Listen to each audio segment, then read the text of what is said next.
Hola, buenas noches.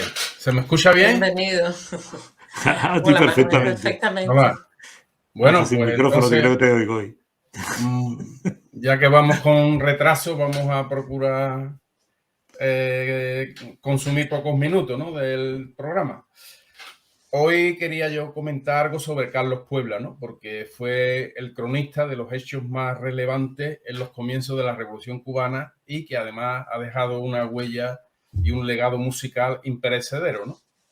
Carlos Puebla nació el 11 de septiembre de 1917 en Manzanillo, que es una provincia del oriente cubano, y murió con 71 años el 12 de julio de 1989 en La Habana.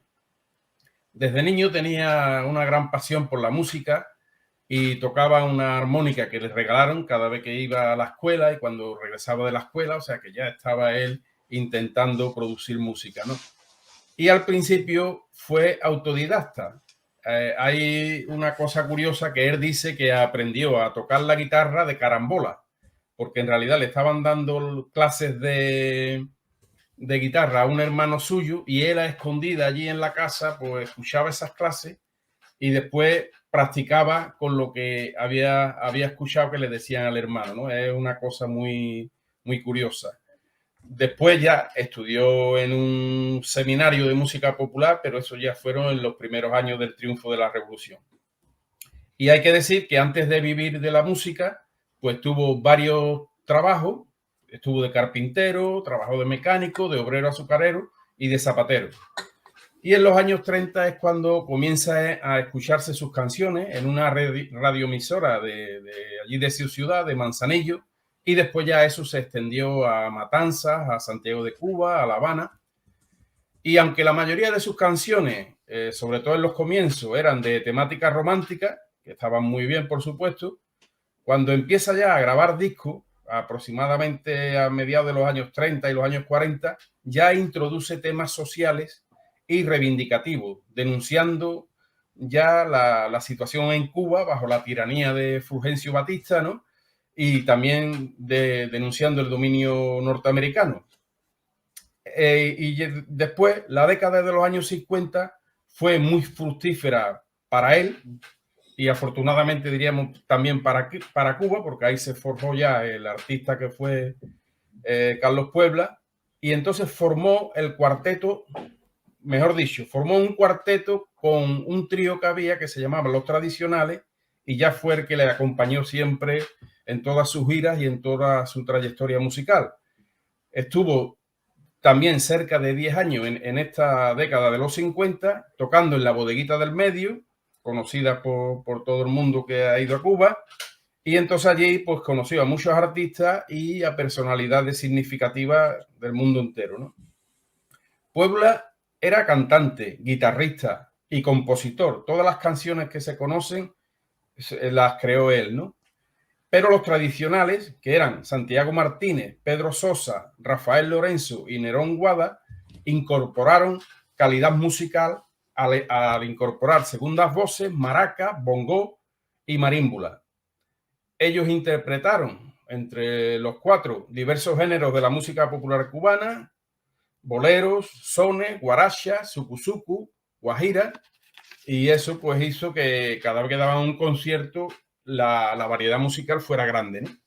Entonces vamos a hablar de la etapa más importante ya de Carlos Puebla, cuando triunfa la revolución en enero de 1959 y él se convierte ya en el cantor que mejor difunde los valores revolucionarios y los hechos que van marcando la etapa que comienza en Cuba, ¿no? Los hechos como la reforma agraria, la alfabetización, las nacionalizaciones, la participación del pueblo cubano junto a sus dirigentes. Es muy importante, por ejemplo, los temas que toca refiriéndose al pueblo cubano en su conjunto, al hablar, por ejemplo, de los comités de defensa de la revolución, en otro tema que dice yo también soy miliciano, diciendo, en fin, la participación del pueblo en su conjunto, como aquellos temas que se refieren a personas simples, sencillas, del pueblo, como un canto que le hace a una mujer que se llama Emiliana y a mucha más gente, que era un tema muy recurrente, una forma de popularizar al pueblo cubano, hablando de personas también en concreto, ¿no? Y por supuesto, Carlos Puebla siempre también incorpora la denuncia de la constante agresión del imperialismo norteamericano contra Cuba. Entonces estos temas le dan un mérito y un prestigio indiscutible y para convertirse en una especie de embajador cultural de la revolución. Y en 1961 comienza giras internacionales, estuvo en más de 35 países de Latinoamérica, de Europa, de África, de Asia, y además en algunas películas internacionales que fueron éxitos en la fílmica, pues aparece su música también, ¿no? En Cuba se han editado, esto es un dato importante de tener en cuenta, después de que murió, como dije antes, en 1989, hay una obra póstuma sobre Carlos Puebla, hecha por supuesto por las discográficas cubanas y por todas las entidades culturales cubanas, que han producido, han editado 10 discos entre 1997 y 2004. Y entonces, pues eso hace que, como dije al principio, perdure su obra, ¿no? Entonces, musicalmente a Carlos Puebla se le considera un trovador, ¿no? Pero un trovador que está en una etapa intermedia entre los que iniciaron la trova tradicional, que tuvo mucho auge, por ejemplo, alrededor de 1918, y el surgimiento de la nueva trova, que fue 60 años después, en 1968. Bueno, 60 o 50, ¿no? Su producción musical consta de más de 70 canciones y quería destacar una cuestión de que él decía normalmente a los medios de comunicación que su frase textual era: no escribo canciones, yo simplemente le pongo música a la historia. Y esto, bueno, todos los que escuchamos, o sea, participamos en este programa en este canal de Europa por Cuba, conocemos multitud de canciones de Carlos Puebla y sabemos que es verdad eso, él le ponía música a la historia, pero yo quiero resaltar también que hacía una comunicación muy sencilla y muy fraternal con el público, ¿no? Yo he visto documentales y he escuchado discos de aquí mismo en España y era en el 1977, que, o sea, que todavía no se habían producido ni las primeras elecciones democráticas aquí en este país, y él hizo unos conciertos, bueno, miles de gente escuchándolo, pero entre canción y canción explicaba lo que iba a decir en la canción y por qué surge esa canción y una serie de cosas como si estuviera en una pequeña peña, diríamos, de poco ámbito, ¿no? Allí como si fuera un pequeño club y la gente pues participaba y la tenía, por supuesto,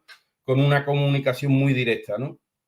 Entonces, es interesante destacar en esto también, en muchas canciones que hizo y en estos comentarios que hacía con la gente, su fino humor, la ironía que tenía, ¿no? Puedo poner dos ejemplos. Por ejemplo, cuando un periodista le pregunta, porque entra Gerald Ford, entra de presidente de los Estados Unidos después de Richard Nixon, y un periodista le pregunta, bueno, ¿y usted qué piensa de Ford? Dice, pues a mí me parece el Ford lo mismo que el Chevrolet. Y entonces hizo una canción muy cachonda sobre eso, ¿no? O igual que cuando le dicen que, bueno, teniendo tan cerca a Estados Unidos, ¿cómo va a poder sobrevivir la revolución cubana y tal? Y él hace una canción donde el estribillo es: si a mi vecino no le gusta cómo yo vivo, pues que se mude, ¿no? Es una ironía, pero además demostrando ahí una valentía y un arrojo frente a ese imperialismo norteamericano, ¿no? Y por supuesto, ya para finalizar, hay que tener en cuenta también que cantó muchos temas internacionales o internacionalistas, podríamos decir, sobre Vietnam, sobre Chile, sobre Angola, y a gente también como Salvador Allende, Víctor Jara, y eso dice mucho también de su enfoque solidario, de toda su producción artística, ¿no? De Portugal también. También. Si quieres, presento ya en un segundo, como se suele decir, el vídeo, si lo tienes preparado, porque precisamente porque el tema que hizo más universal a Carlos Puebla y el más universal también dedicado que es el dedicado al Che Guevara, coincide, digo, este programa también, como ya nos ha estado explicando Percy y más gente que ha hecho referencia, con el 54 aniversario del asesinato del Che, ¿no? Entonces, lo que hay que decir sobre ese tema es que esto lo compuso Carlos Puebla en una noche después de escuchar por la televisión a Fidel cuando leyó la carta de despedida del Che, que ya Percy se ha encargado de decir por qué hubo esa carta y por qué ese tema que se pensaba que el Che había desaparecido, ¿no? Y aquello motivó a Carlos Puebla a componer esa canción que tanto nos gusta a todos, Hasta siempre comandante. Y ya digo, eso fue 2 años antes de que asesinaran al Che, cuando ya en 1967 asesinan a Che, pues eso coge un auge muy importante y entonces pues hace que esa canción recorra los 5 continentes y todo el planeta entero, ¿no? Así, y además hay que decir que ha sido muy versionada, o sea, son innumerables las versiones que hay de Hasta siempre comandante en diferentes idiomas y por artistas musicales de diferentes países, lo cual pues también un orgullo se le puede decir para Carlos Puebla y la música cubana.